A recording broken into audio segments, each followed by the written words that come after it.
Bună ziua, dragile mele! Haideți să facem, eu vreau să fac astăzi un medovic dreptunghiular, așa, mini medovic. Haideți să vă spun porția pentru, deci trebuie să fac 2 foi de aici, din cantitățile care vă spun. Deci vă trebuie 100 de grame de unt, 60 de grame de zahăr, 250 de grame de miere, 140 de grame de smântână, din asta de 20, 2 lingurițe de bicarbonat, 2 ouă și 300 de grame de făină. Deci astea sunt cantitățile. Eu am pus aici zahărul, mierea, acum pun untul, da să-l tai bucățele. Și îl dăm să fiarbă. Între timp ne pregătim noi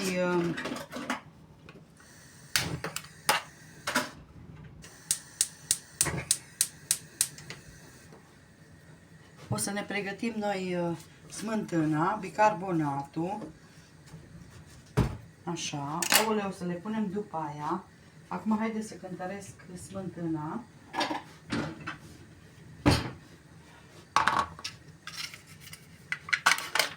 E o rețetă atât de simplă. Hai să facem tara. Deci punem 140 de grame de smântână. Hai, mă. 111. Hai să vedem. Mai luăm un pic căi. Așa, 142. Nu contează. Așa, asta o frec eu bine cu bicarbonat.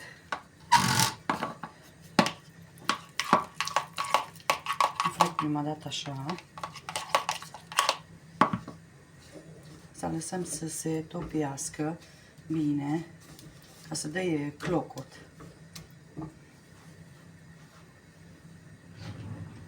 Îmi trebuie o linguriță.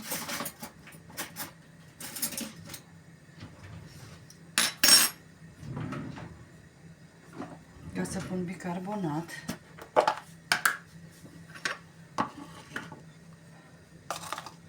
Deci 2 linguri. Ca să vă dau așa să și vedeți ce fac eu. Na? Uitați ce calitate la gaz avem. Și eu chiar că nu folosesc gazul numai la apă caldă și la făcut mâncare. Dar asta e calitatea.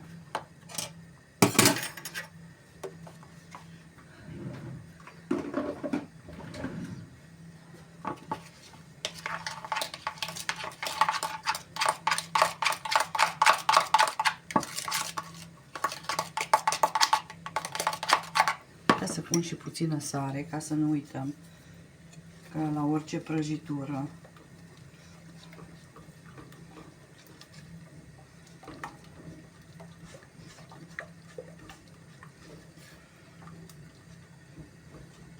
Acum dumneavoastră le fierbeți cât doriți să vă fie de maro. Deci cum vă place de maro să fie.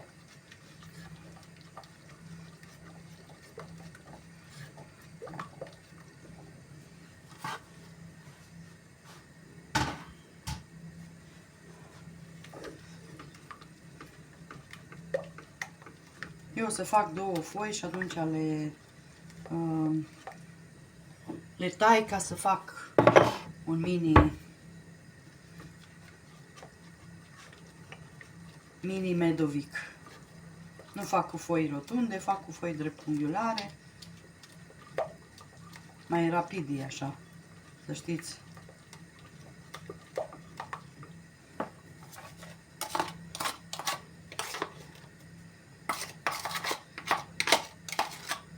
Aveți grijă că acum cum punem bicarbonatul o să se umfle. De-aia am luat și eu vas mare.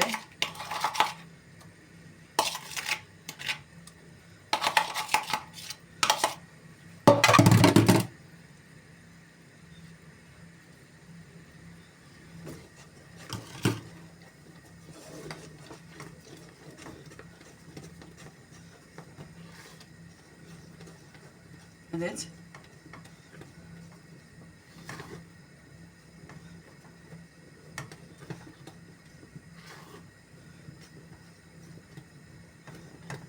Mierea mea a fost cam închisă la culoare. Am avut din aia de fructe de pădure. De flori de pădure. Cum Dumnezeu îi spune. De pădure, așa. Că nu mai știam.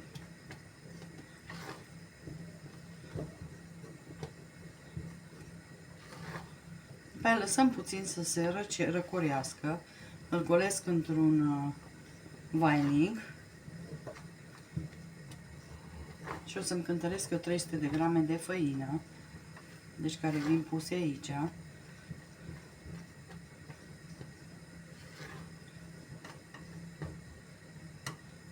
O să pun și puțină scorțișoară. Aibă gustul ăla de miere, știți?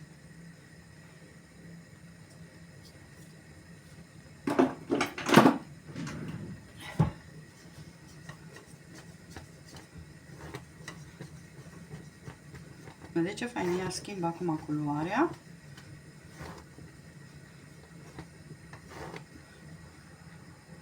Super fain.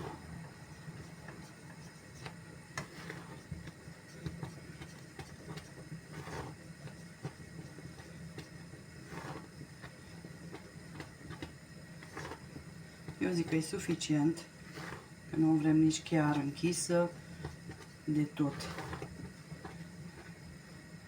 Suficient de colorată, deci cam așa culoarea coniacului. Așa. Eu acum învălesc aici în bolul ăsta. Că numai bine să mai răcorește.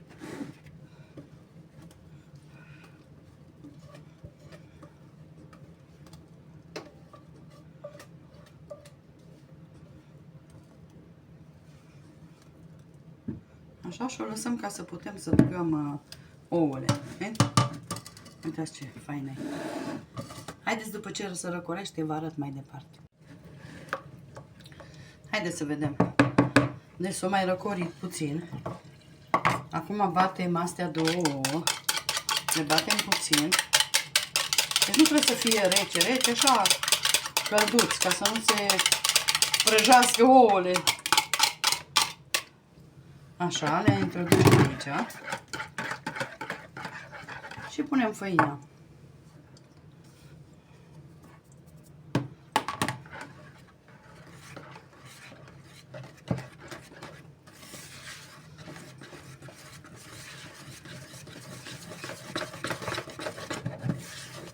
Deci 300 de făină, că fac două tăfi, două foi. Dacă faceți numai una, atunci pune jumătate, înjumătățiți cantitățile.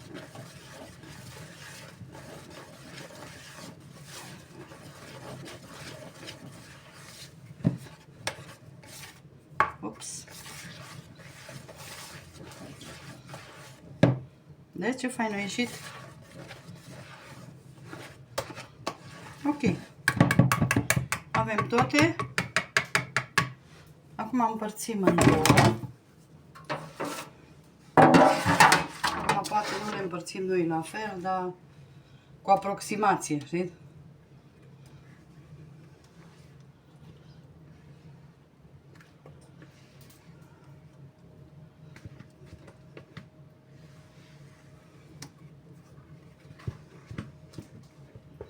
Cu aproximație.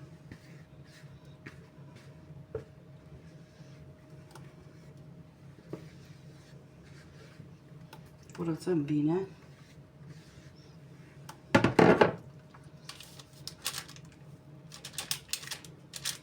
Eu am mult dava puțin cu ulei. Am tropit-o ca să mi stea lipită și așa se ridică, că asta e. Am luat cu miere și știți că am luat-o cu miere, el se ridică, se lipește, se ridică. Sper că vedeți ce fac. Deci nouă nu ne trebuie foi groase. Acum cum crește.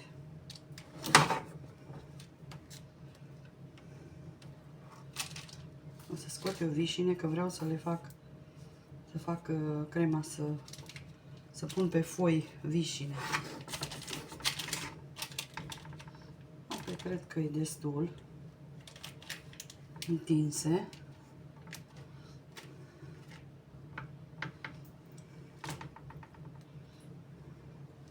Așa, pe asta pot să o și bag la cuptor. Mai bine până întind pasta, până nu știu ce, asta deja e coaptă.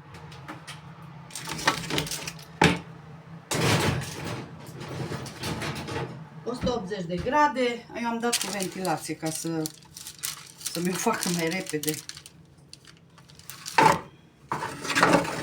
Dați că era să vă dau jos.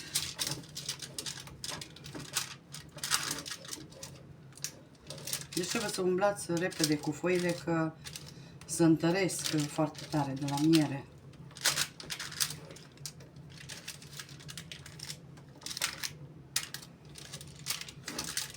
Dacă vedeți că chiar vi se întărește, n-aveți două foi, două tăvi, mai băgați la micro puțin că n-are nimica.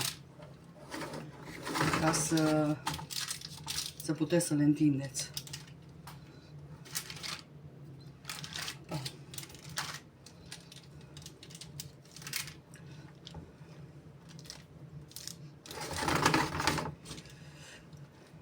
Ok.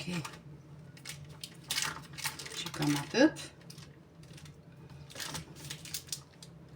Am zis că nu sunt ele egale, că trebuia să cântăresc atunci cantitățile, dar bunes.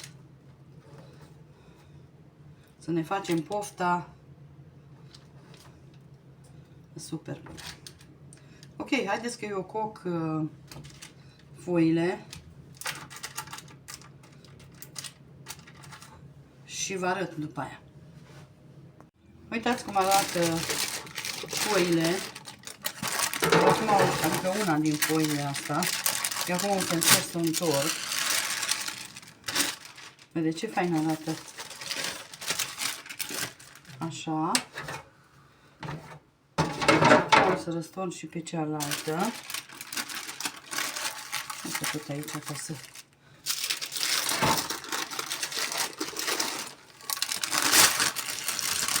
Deci nu le-am copt toate odată, le-am copt pe rând, știți? Așa. Și hai să eu, să mai bine, iau hârtia și mi le și tai. Acum. Tai frumos marginile, că astea ne trebuie pentru umplutură. Nu la umplutură, la decor. Să le măcinăm.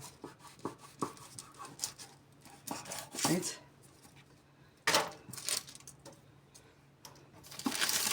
Acum nu știu dacă ne trebuie toate, dar i-am zis că ele sunt foarte faine foile.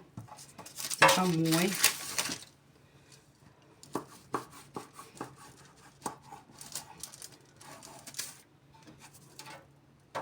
Super faine.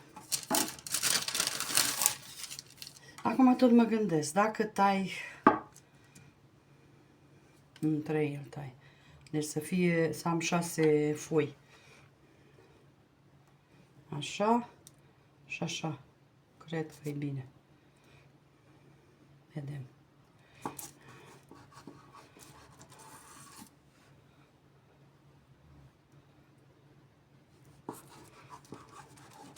Nu mai măsurăm atâta și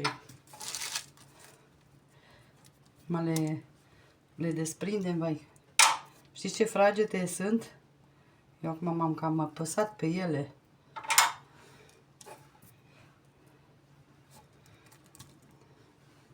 Acum foaie de hârtie de copt, ca până ele se răcesc, să nu mi se lipească, știți?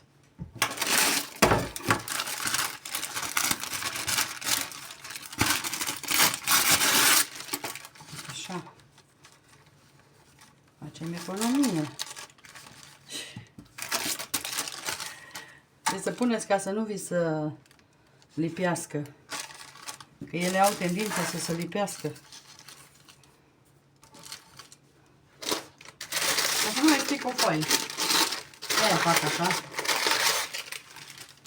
Ca să nu mai stric o foaie.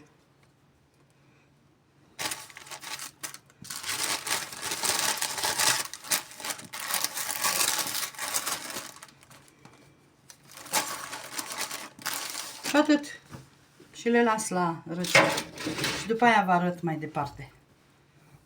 Mai să-mi șterg eu pe aici că mai curs miere când am pus. Am zis că eu fac mini. Dacă vreți să-l faceți mare, dublați cantitățile și faceți... Dar eu așa cât o felie de... ai suficientă. Ca să poți să-l tai. Că dacă îl tăiam în 4 să-mi iasă 8 foi, era prea, deci cam așa, prea îngust. Ok, revin cu crema. Haideți, dragile mele, acum să măcinăm marginile astea. Le-am lăsat să se uște bine. Și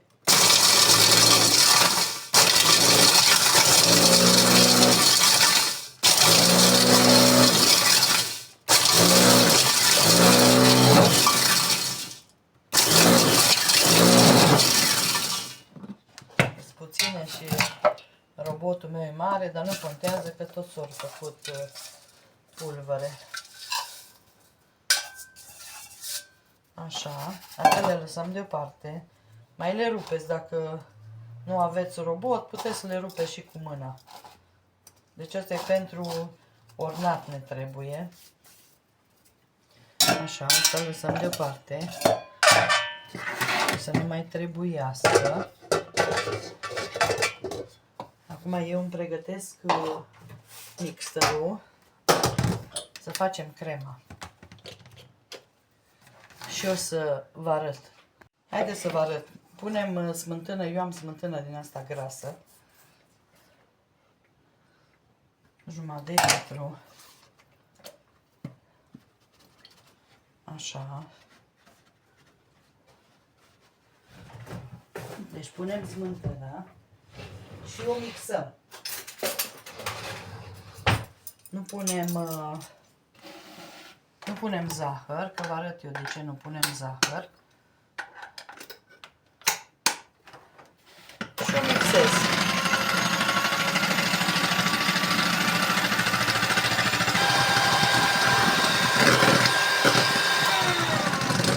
O mixăm de tot și punem înăuntru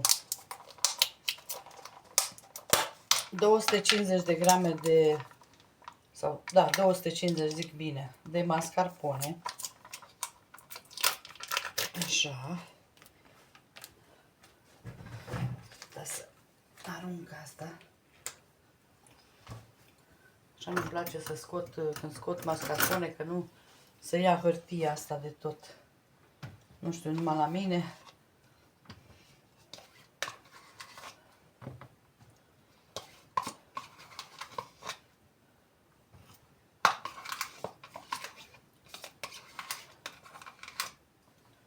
Așa.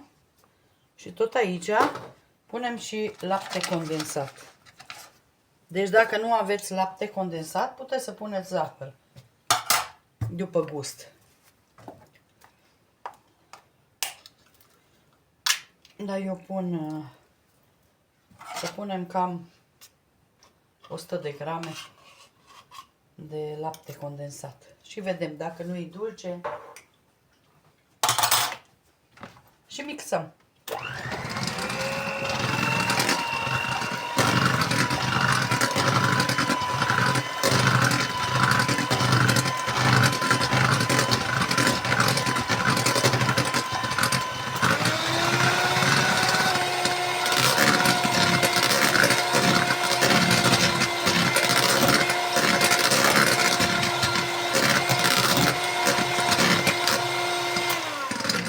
Crema noastră este gata. Nu mixați mai mult ca să nu vi se să nu vi se taie. Așa, acum luăm mixerul de aici. Deocamdată. Deci, mie mi-a rămas, cred că, destul de dulce. Nu mai trebuie mai mult dulce. Acum eu o să pregătesc foile și vă arăt cum le ornez. Haideți să punem crema. Deci crema trebuie să o împărțim în 5 ca să ne ajungă. Nu punem nici subțire, dar nici groasă tare. Eu v-am zis, am făcut o mini porție.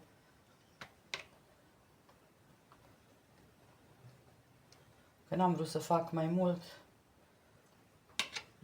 Soțul a avut poftă din asta și am zis că lasă că fac. Și acum punem vișine din congelator. Astea sunt vișine a mele.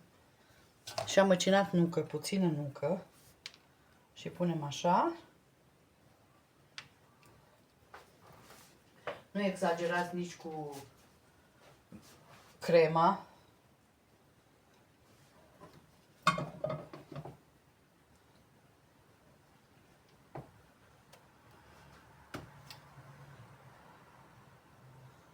Oricum va veni pusă și deasupra crema. Da, și lateral și deasupra crema.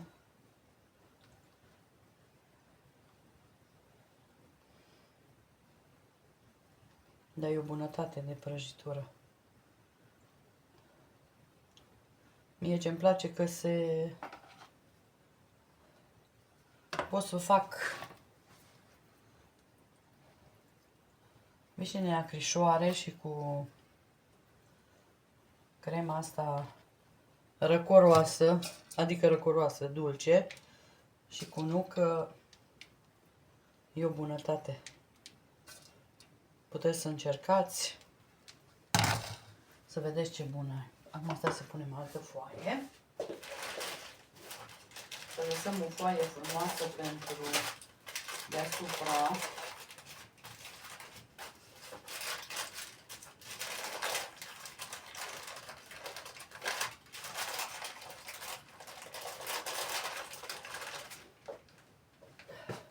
Nu le-am adus aici, vi le-am lăsat pe masă ca să am loc. Deci cam 2 linguri sau puteți să puneți în poș, să faceți frumos, cum doriți.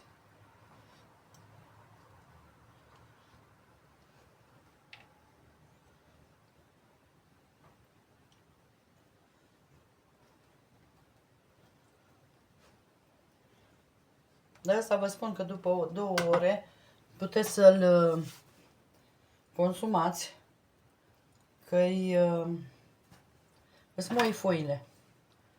Deci nu trebuie pentru peste noapte lăsat. Nu că? Acum nu știu cum e originala rețetă, dar o am la mine pe pagină. Dacă vreți să vedeți, o am la mine pe pagină și originala.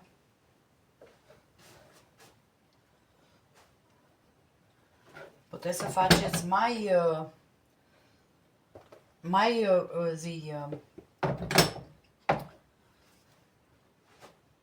înalt. Puteți să mai faceți o foaie.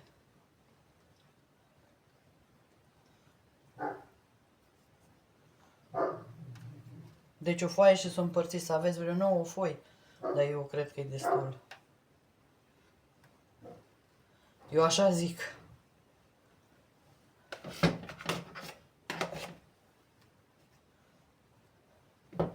Așa.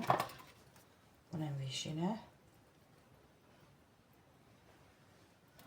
Acum nu o să ia poate ca la cofetărie, dar principal e să fie bună.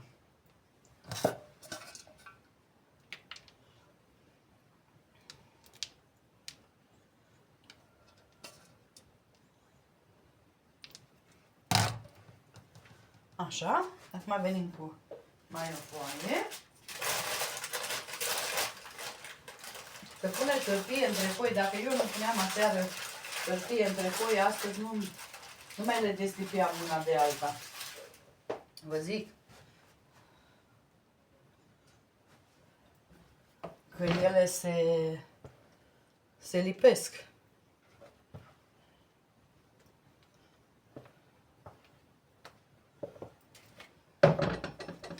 Că-s cu miere și se lipesc.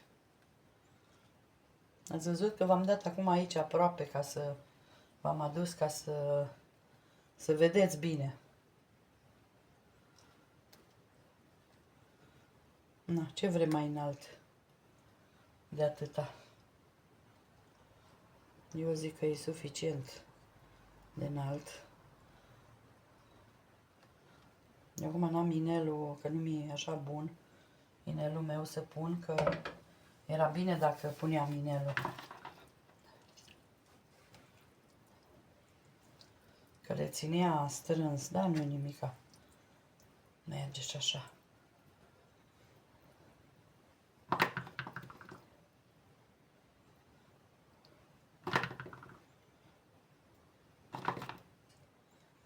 Așa. Și acum punem ultima foaie.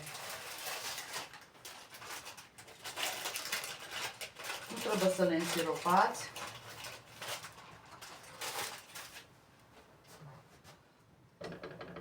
Apasăm puțin, nu mult. Și acum ornăm.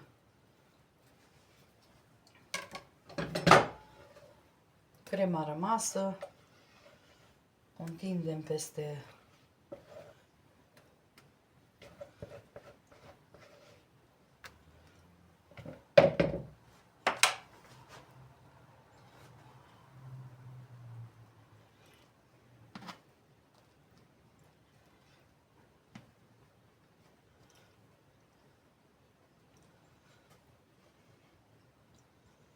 nu trebuie mult, că ea are cremă interior destulă.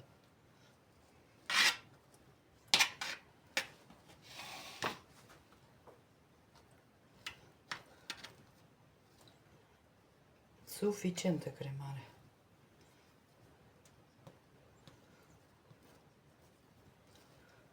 Așa.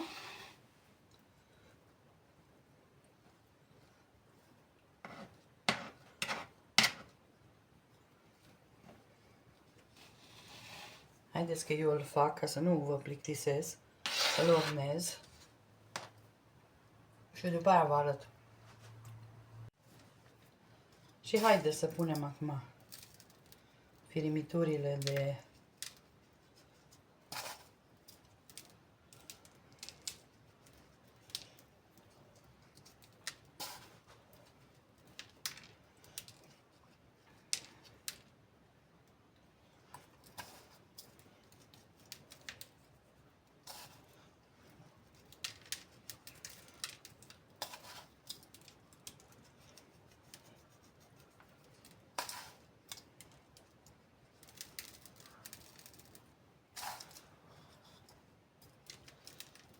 acum pe margine cât pot pun.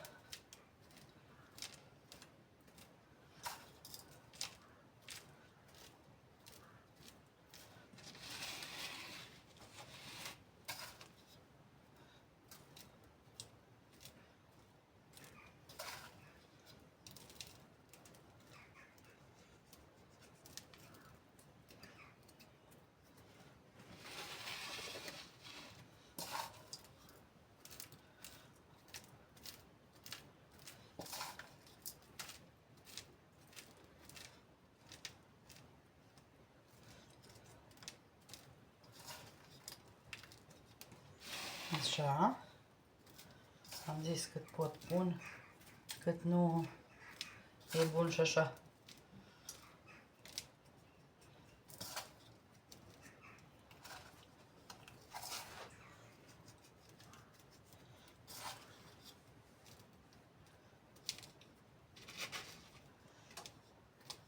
Asta la cofetărie iau din asta mare, vase mari și pun acolo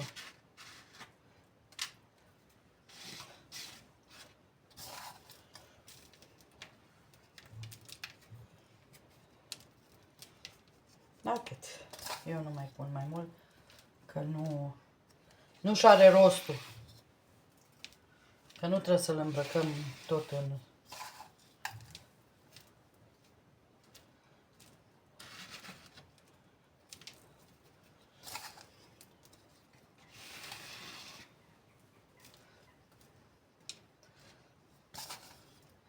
Haideți că eu îl fac frumos aici tava, o curăț și atunci vă arăt, vă fac poză de jos ca să vedeți. Ok, pe toată masa mi-am... Ok, revin.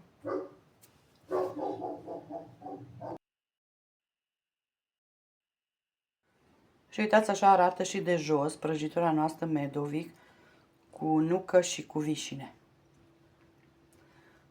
O lăsăm 2-3 ore la frigider și după aia vă tai secțiunea să vă arăt. Deci revin cu secțiunea.